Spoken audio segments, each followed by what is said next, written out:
Assalamualaikum warahmatullahi wabarakatuh.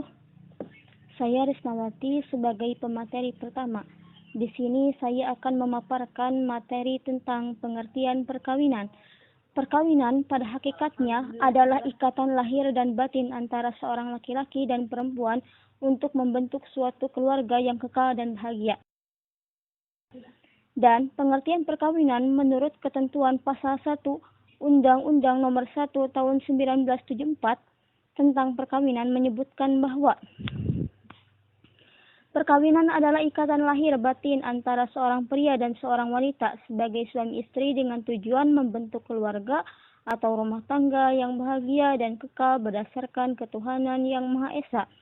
Sedangkan pengertian perkawinan menurut adat pada umumnya di Indonesia bukan hanya berarti perikatan perdata saja, tetapi juga merupakan perikatan adat dan sekaligus merupakan perikatan kekerabatan yang membawa akibat terhadap hubungan-hubungan keperdataan seperti hak dan kewajiban suami istri, harta bersama, hak dan kewajiban orang tua. Mengenai aturan tentang perkawinan, terdapat asas yang perlu dipelajari dan diperhatikan, yaitu A. Perkawinan didasarkan kepada asas monogami, yaitu poligami dilarang menurut hukum nomor 279 KUHP dan 27 BW. Undang-undang mengenai perkawinan di dalam hubungan keperdataan, yaitu perkawinan yang dilakukan di muka petugas kantor pencatatan sipil. C. Perkawinan adalah suatu persetujuan antara seseorang laki-laki dan seorang perempuan di dalam bidang hukum keluarga. D. Perkawinan supaya dapat dianggap sah harus memenuhi syarat-syarat yang dikehendaki oleh undang-undang. E. Penceraian hanya dapat terjadi berdasarkan pada dasar-dasar yang ditentukan oleh undang-undang. F. Perkawinan mempunyai akibat terhadap kewajiban suami dan istri.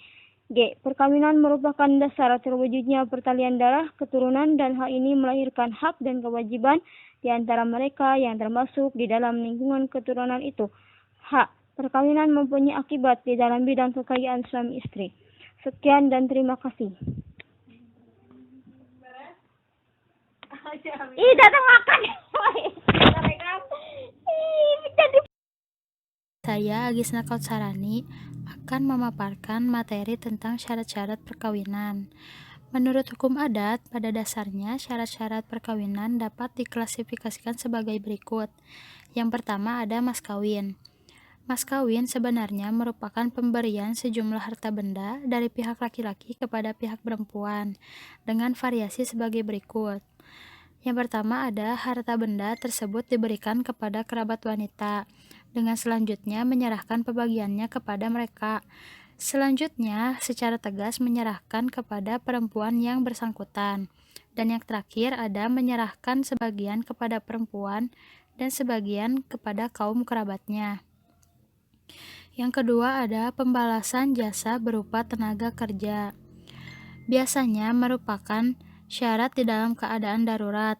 Misalnya, suatu keluarga yang berpegangan pada prinsip patrilineal tidak mempunyai putra, akan tetapi hanya mempunyai anak perempuan saja. Mungkin saja dalam keadaan demikian akan diambil seorang menantu yang kurang mampu untuk memenuhi persyaratan mas kawin, dengan syarat bahwa pemuda tersebut harus bekerja pada orang tua istrinya atau yang disebut dengan mertua. Yang ketiga ada pertukaran gadis. Jadi pertukaran gadis ini biasanya laki-laki yang melamar seorang gadis untuk dinikahi, maka bagiannya diharuskan mengusahakan seorang perempuan lain atau gadis lain agar bersedia menikahi dengan laki-laki kerabat calon istrinya. Perkawinan adalah sesuatu yang diperbolehkan dan dianjurkan dalam suatu agama, adat, bahkan undang-undang. Syarat sah perkawinan menurut Undang-Undang Nomor 1 Tahun 1974 tentang perkawinan ada dua macam, yaitu syarat material dan formal. Jadi yang pertama ada syarat material, yaitu syarat-syarat subjektif yang terbagi menjadi mutlak dan relatif. Apa itu syarat material mutlak? Yaitu syarat yang harus dipenuhi setiap orang yang akan melangsungkan perkawinan, tanpa memandang dengan siapa ia akan melangsungkan perkawinan. Syarat ini berlaku umum, Jika salah satu dari syarat tersebut tidak terpenuhi, maka perkawinan tidak dapat dilangsungkan. Yang kedua ada syarat materi relatif. Maksudnya, syarat bagi pihak yang akan dikawini. Seseorang yang telah memenuhi syarat material mutlak dapat melangsungkan perkawinan. Namun, kendati demikian, ia tidak boleh kawin dengan sembarang orang, dan ia pun harus memenuhi syarat relatif material pihak dari yang dikawininya. Yang kedua ada syarat formal. Syarat formal ini adalah tata cara atau prosedur melangsungkan perkawinan menurut hukum, agama, dan undang-undang yang diatur dalam Peraturan Pemerintah Nomor 9 Tahun 1975 tentang Peraturan Pelaksana Undang-Undang Nomor 1 Tahun 1974. Syarat-syarat yang harus dipenuhi sebelum perkawinan dilangsung adalah yang pertama, pemberitahuan tentang maksud perkawinan dilakukan kepada pegawai catatan sipil secara lisan atau tertulis yang kemudian ditulis dalam suatu akta yang dibuat pegawai itu sendiri. Dan yang terakhir ada pengumuman tentang maksud kawin. Maksud dari pengumuman ini untuk memberitahu kepada siapa saja yang berkepentingan untuk maksud dari perkawinan itu atau untuk alasan tertentu. Sekian dan terima kasih. Selanjutnya akan dibahas oleh pemateri ketiga.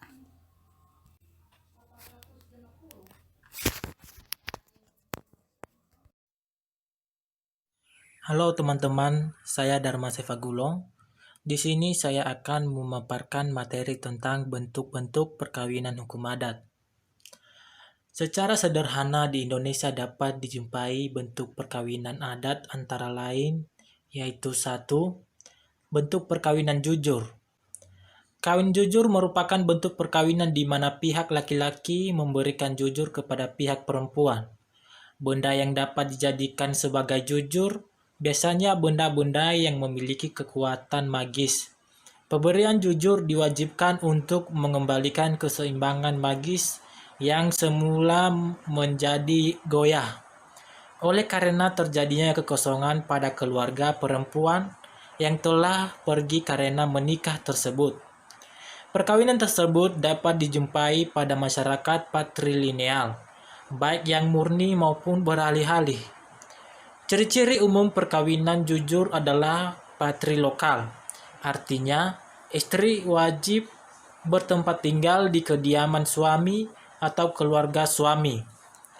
Di samping itu, perkawinan jenis ini bersifat egamik, yaitu suami larang menikah dengan warga yang sekala atau semarga. Yang kedua, bentuk perkawinan semendo. Perkawinan semendo pada hakikatnya bersifat matrilokal dan ekogami. Matrilokal berarti bahwa istri tidak berkewajiban untuk bertempat tinggal di kediaman suami. Dalam perkawinan ini biasanya juga dijumpai dalam keadaan darurat di mana perempuan sulit untuk mendapatkan jodoh atau karena laki-laki tidak mampu untuk memberikan jujur. Bentuk perkawinan di kalangan orang-orang Minangkabau dan merupakan perkawinan yang umum di Indonesia. Oleh karena itu dapat dijumpai pada setiap bentuk masyarakat. Yang ketiga, bentuk perkawinan bebas. Bentuk perkawinan bebas tidak menentukan secara tegas di mana suami atau istri harus tinggal. Hal ini tergantung pada keinginan masing-masing pihak. Pada umumnya, bentuk kawin bebas bersifat endogami, artinya suatu anjuran untuk kawin dengan warga kelompok kerabat sendiri. Bentuk ini banyak dijumpai di Jawa, Kalimantan, dan sebagainya. Sekian dan terima kasih. Teman-teman semua, saya Hani Fitriani Desi. Saya akan menyampaikan materi tentang macam-macam sistem perkawinan hukum adat. Menurut hukum adat, sistem perkawinan ada 3 macam, yaitu yang pertama, sistem endogami. Dalam sistem ini, orang hanya diperbolehkan kawin dengan seseorang dari suku keluarganya sendiri. Sistem perkawinan ini kini jarang terjadi di Indonesia. Menurut Van Hollenhoven, hanya ada satu daerah saja yang secara praktis mengenal sistem endogami ini, yaitu daerah Toraja. Tetapi sekarang, di daerah ini pun sistem ini akan lenyap dengan sendirinya. Sebab sistem tersebut di daerah ini hanya terdapat secara praktis saja. Lagi pula, endogami sebetulnya tidak sesuai dengan sifat susunan kekeluargaan yang ada di daerah itu, yaitu patrilineal. Yang kedua, ada sistem eksogami. Dalam sistem ini, orang diharuskan menikah dengan suku lain. Menikah dengan suku sendiri merupakan larangan. Namun demikian, seiring berjalannya waktu dan berputarnya zaman, lambat laun mengalami proses perlunakan sedemikian rupa.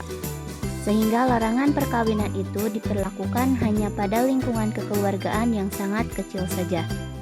Sistem ini dapat dijumpai di daerah Gayo, Alas, Tapanuli, Minangkabau, Sumatera Selatan, Buru, dan Seram. Yang ketiga, ada sistem eleterogami. Sistem eleterogami berbeda dengan kedua sistem di atas yang memiliki larangan-larangan dan keharusan-keharusan. Eleterogami tidak mengenal larangan-larangan maupun keharusan-keharusan tersebut. Larangan-larangan yang terdapat dalam sistem ini adalah larangan yang berhubungan dengan ikatan kekeluargaan yang menyangkut nasab atau keturunan, seperti kawin dengan ibu, nenek, anak kandung, cucu, juga dengan saudara kandung, saudara bapak ataupun saudara ibu. Atau larangan kawin dengan musyahrah atau periparan, seperti kawin dengan ibu tiri, mertua, menantu, anak tiri. Sistem ini dapat dijumpai hampir di seluruh masyarakat Indonesia, termasuk Jawa. Baik teman-teman, sekian pembahasan mengenai perkawinan hukum adat. Mohon maaf apabila ada kesalahan, semoga bermanfaat. Terima kasih atas perhatiannya. Wassalamualaikum warahmatullahi wabarakatuh.